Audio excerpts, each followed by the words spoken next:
পুত্রজায়ায় মালয়েশিয়ার প্রধানমন্ত্রী আনোয়ার ইব্রাহিমের সাথে বৈঠক করেছেন প্রধান উপদেষ্টা প্রফেসর ডক্টর মোহাম্মদ ইউনূস। প্রতিরক্ষা, জ্বালানি সহ বিভিন্ন বিষয়ে সই হয়েছে ঢাকা কুয়ালালামপুর বাঁধ সমঝোতা স্মারক।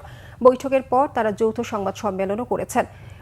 বৈঠকে রোহিঙ্গা সমস্যা সমাধানে মালয়েশিয়ার সহযোগিতা চেয়েছেন ডক্টর ইউনূস। বাংলাদেশ সময় সকাল ৮টার কিছু আগে তার ভেরিফাইড ফেসবুকে এক পোস্টে বৈঠকের বিষয়টি জানানো হয়।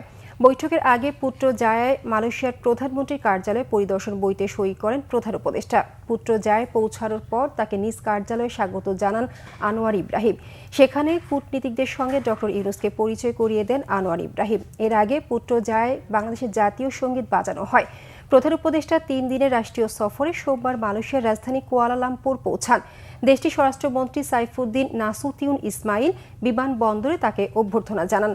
এ সময় অধ্যাপক ইউনূসকে লাল গালিচা সংবর্ধনা ও গার্ড অব অনার দেওয়া হয়। অধ্যাপক ইউনূস সোমবার স্থানীয় সময় সন্ধ্যা ৭টা ৫০ বিমান বাংলাদেশ এয়ারলাইন্সের একটি ফ্লাইটে কুয়ালালামপুরে পৌঁছান।